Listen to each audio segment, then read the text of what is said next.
ओम नमः शिवाय, ओम नमः शिवाय, ओम नमः शिवाय।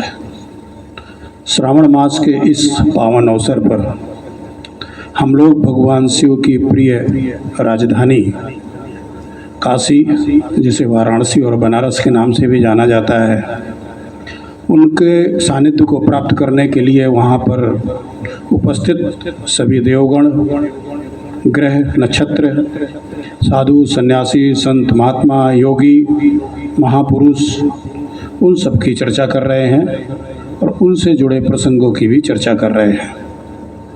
वास्तव में ये जो श्रावण मास है, ये भगवान शिव तक पहुंचने का रास्ता है, इसलिए इस माह का सर्वाधिक महत्व है।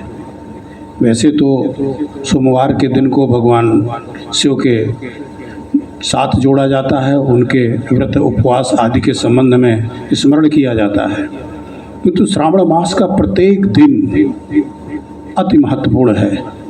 इसीलिए तो कांवड़िए जगह जगह से गंगा या अन्य पवित्र नदियों का जल लेकर के कहीं ज्योतिर्लिंग और कहीं अपने स्थान के महत्वपूर्ण शिवालयों में जलाभिषेक करने के लिए महीनों तक पैदल चलते हैं। कुछ तो लगातार पैदल चलते, बिना रुके हुए, बिना खाए पिए, जिसे डाक कावड़ हम लोग बोलते हैं, और भगवान शिव का जाकर के जलाभिषेक करते हैं।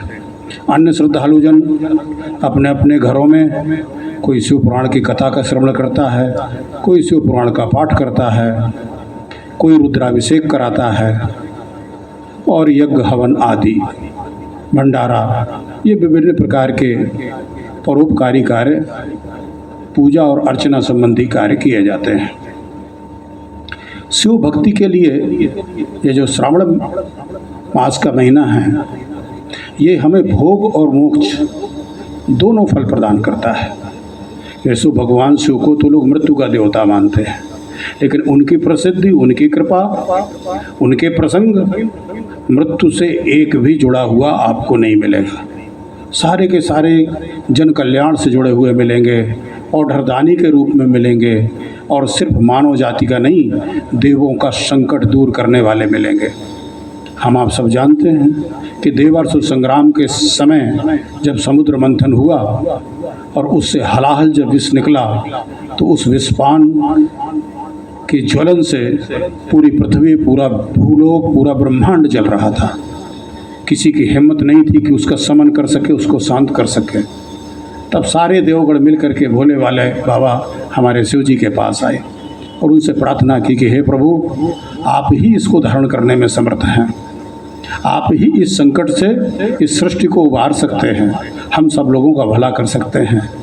और हमारे परमात्मा भगवान शिव ने सहर्ष उस विष को पान कर लिया, जिससे उनके शरीर को निश्चित रूप से पीड़ा हुई। चूँकि शरीर है तो उसमें लेने वाले पदार्थों का प्रभाव भी होता है, लेकिन शिव तो योगी थे, उन्होंने उस पीड़ा को सहज रूप में सहन किया और अपनी योग शक्ति से उनको कंठ में ही धारण करके नीलकंठ के नाम से प्रसिद्ध हो गए। तब से भगवान शिव के लिए निरंतर जलाभिषेक, अभिषेक और ऐसी चीज़ें जो ठंडक पहुंचाती हैं, उसको उनके पूजन के रूप में प्रयोग किया जाने लगा। जैसा हम बता रहे थे कि इस मास के प्रारंभ होते ही घर घर में हर हर शंभो, नीलकंठ, जय विश्वनाथ, इसकी गूंज सुनाई देती है। काशी में तो विशेष करके पद्म पुराण के अनुसार शिव जी हमें भोग और मोक्ष दोनों का फल देते हुए हमारे समस्त पापों का क्षय भी करते हैं। शुक्ल यजुर्वेद संहिता के 8 अध्याय भगवान शिव की अद्भुत महिमा का वर्णन करते हैं, जिसे हम लोग रुद्राष्टाध्यायी के रूप में जानते हैं। आचार्यगण बहुत से लोग रुद्राष्टाध्यायी का पाठ करते होंगे। इस मास में रुद्राष्टाध्यायी का विशेष महत्व है। इस बार तो संयोग से पुरुषोत्तम मास भी है, जिसे हम लोग अधिक मास कहते हैं, इसलिए 2 बार श्रावण मास जो है जुलाई से लेकर के 4 जुलाई से लेकर के 30 अगस्त तक रहेगा। इन 2 महीनों में जो भगवान की पूजा करेंगे, वो निश्चित रूप से धन, दान, सुख, शांति और सुकून को प्राप्त करेंगे। इस अवधि में जैसा कि हमने पहले कहा, शिव पुराण का पाठ, शिव चालीसा, शिव स्तोत्र, रुद्राष्टाध्यायी, महामृत्युंजय जाप और शिव महिमान स्तोत्र आदि के पाठ उत्तम माने गए हैं। शिव की पूजा की बात करें तो उसमें दूध, दही, घी, शकर्रा, शहद के माध्यम से जल, वायु और अग्नि आदि पंच तत्वों से बने हमारे शरीर के साथ घनिष्ठ संबंध स्थापित किया जाता है। यानी जिन पदार्थों का मैंने नाम लिया, इनका प्रयोग करते हैं तो हमारा शरीर भी चूँकि पंच तत्वों से बना है, इन पदार्थों का हमारे शरीर से घनिष्ठ संबंध है।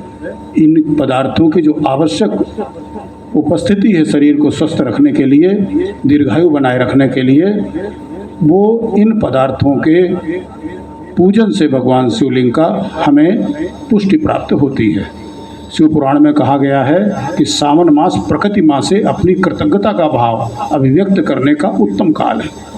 इसलिए प्रकृति संरक्षण का इस माह में हम सबको संकल्प लेना चाहिए और पौधारोपण तथा पर्यावरण संरक्षण को महत्व दें, क्योंकि निरंतर हमारे अधाधुंध विकास से भौतिक लाभ के कारण, भौतिक लालच के कारण प्रकृति का शरण हो रहा है। इसलिए वर्षा, धूप, गर्मी, सर्दी अब बेसमय होने लगी है और जितने समय तक होनी चाहिए उतने समय नहीं होती है, जिसका प्रभाव मनुष्य के स्वास्थ्य पर तो पड़ ही रहा है, हमारी कृषि संपदा को भी नुकसान पहुंचा रहा है। वट वृक्ष है, ये भगवान शिव का प्रतीक है। वट विश्वास अचल निज धर्म, भगवान शिव विश्वास के प्रतीक है। और वट वृक्ष जैसा, जैसे वट वृक्ष की गहरी जड़ें हमें हर कठिनाइयों से धैर्य के साथ आगे बढ़ने का संदेश देती हैं, वट वृक्ष दीर्घायु का प्रतीक है। जो बरगद का वृक्ष भी जिसे हम कहते हैं, इसकी सर्वाधिक आयु है वृक्षों में। इसलिए दीर्घायु के लिए भी हमें भगवान शिव की आराधना करनी चाहिए। भगवान शिव ही वास्तव में सृष्टि के पालक, तारक और संहारक है। जैसा मैंने कहा कि भले इनको संहारक के रूप में स्मरण किया जाता हो, लेकिन इनके सारे कार्य तो पालक और तारक के रूप में दिखाई देते हैं, जो स्वयं तारक मंत्र देकर के काशी में प्रत्येक व्यक्ति को मोक्ष प्रदान करते हैं। ये कुमार संभव में ये कालिदास जी की रचना है। वो जिक्र आता है कि पर्वतराज हिमालय की पुत्री पार्वती भगवान शिव के लिए कठोर तप करती है। पार्वती के पुनर्मिलन, व्रत और तप जैसे संदर्भों के कारण श्रावण मास में भी जो कुमारी कन्याएं हैं वो व्रत और शिव पूजा का अर्चन करती हैं। शारीरिक और मानसिक व्याधियों के निदान के लिए भी ये महीना विशेष फलदायी है।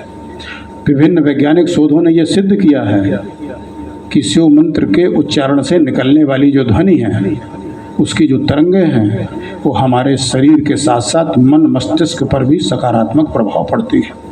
इसलिए यदि ओम नमः शिवाय, ओम नमः शिवाय, ओम नमः शिवाय इस तरह से शिव पंचाक्षर मंत्र का जाप किया जाएगा तो अशांत मन भी शांत होगा। जो है पद्म पुराण कहता है कि श्रावण के मास में यदि शिव आराधना की जाती है तो उसका विशेष फल प्राप्त होता है। इसलिए रुद्र महायज्ञ और सुख शांति के लिए हवन आदि के आयोजन सर्वत्र देखे जाते हैं। यज्ञ से जैसा हम जानते हैं कि विभिन्न संक्रामक रोगों का नाश ही होता है, वर्षा भी इसके कारण होती है। श्रीमद् भगवत गीता से लेकर के अनेक ग्रंथों में यज्ञ की महिमा गाई गई है और इससे हवन में जो हम लोग घी, तेल आदि हवन सामग्री का जो प्रयोग करते हैं, उससे जो उठने वाला धुआं है वो आसपास के वातावरण को शुद्ध करके विषैले तत्वों का नाश करता है। हम जानते हैं कि गर्मी के बाद जब वर्षा शुरू होती है तो अनेक विषैले तत्व प्रकट होते हैं और इन हवन आदि करने से ये सब दूर होते हैं। कालिदास जी शैव थे, महाकवि कालिदास, जिन्होंने अनेक ग्रंथों की रचना की है। उनका जो विश्व प्रसिद्ध नाटक है जो अभिज्ञान शाकुंतलम, उन्होंने इसलिए आरंभ में ही अष्टमूर्ति शिव की उपासना करते हुए शिव, जल, अग्नि, यजमान, सूर्य, चंद्र, आकाश, पृथ्वी और वायु, ये नामक अष्टमूर्तियों में मान करके पृथ्वी के संरक्षण का संदेश दिया। यानी भगवान शिव को उन्होंने इन 8 जो तत्व हैं उनसे अभिन्न दिखाया है। जल, अग्नि, यजमान, सूर्य, चंद्र, आकाश, पृथ्वी और वायु, यानी कि इनका अगर हम संरक्षण करते हैं, ये भी भगवान शिव के रूप हैं। ये वैसे ही हमारा कल्याण करेंगे जिस तरह से हम शिव आराधना, शिव भक्ति और शिवाभिषेक में हमारा होता है। वास्तव में जो प्रकृति का आराधना करता है वही सच्चा भक्त होगा, क्योंकि भगवान शिव सर्वदा प्रकृति के निकटस्थ हैं, सर्वदा प्रकृति के देवात्मा, हिमालय प्रकृति का संरक्षक है, हमारे लिए वर्षा का कारण है। शत्रुओं से रक्षा तो करता ही करता है, लेकिन साथ ही भारत के एक बड़े भूभाग में एक निश्चित समय में सर्वाधिक वर्षा का कारण हमारा हिमालय ही है। वर्षा ऋतु के कारण ही हमारी वनस्पतियों के पत्ते आदि कई बार दूषित हो जाते हैं। इसलिए ऐसे समय में स्वास्थ्य की दृष्टि से पत्ते वाली सब्जियों का उपयोग करना निषिद्ध माना गया है। साथ ही इस मास में जो व्रतोपासना का संदेश दिया गया है, जैसा हम अपने कई वीडियो में कह चुके हैं कि हमारे शास्त्रों में जो प्रावधान किए गए हैं उन शुद्ध रूप से वैज्ञानिक हैं। वो चिकित्सा विज्ञान पर खरे उतरते हैं, वो मनोविज्ञान पर खरे उतरते हैं, भौतिक विज्ञान पर खरे उतरते हैं, नक्षत्र विज्ञान पर खरे उतरते हैं। यानी विज्ञान पुष्ट जो बातें हैं वही हमारे यहाँ शास्त्रों में ज्ञान के रूप में रखी गई हैं। इसलिए हम जानते हैं कि इस समय अपच की शिकायत ज़्यादा होती है वर्षा ऋतु में, इसलिए व्रत आदि रखने के लिए लोगों को प्रेरित किया जाता है। ये जो समस्त मानव जाति है उसके लिए जो भगवान शिव हैं हमारे, ये अक्षय निधि है। शिव आराधना से हमारे समस्त पापों का नाश होता है।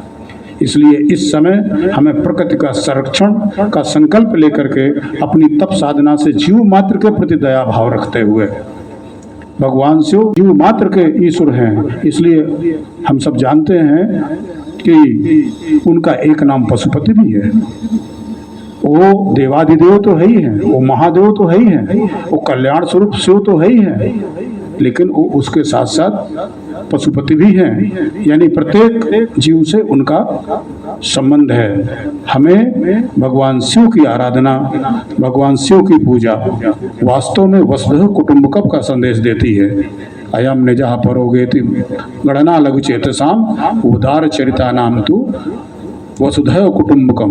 इसलिए जब स्तोत्र हम पढ़ते हैं तो उसके अंत में बोलते हैं कि माता च पार्वती देवी पिता देवो महेश्वरा बांधवा शिव भक्ता सुदेशो भुवनत्रयम्।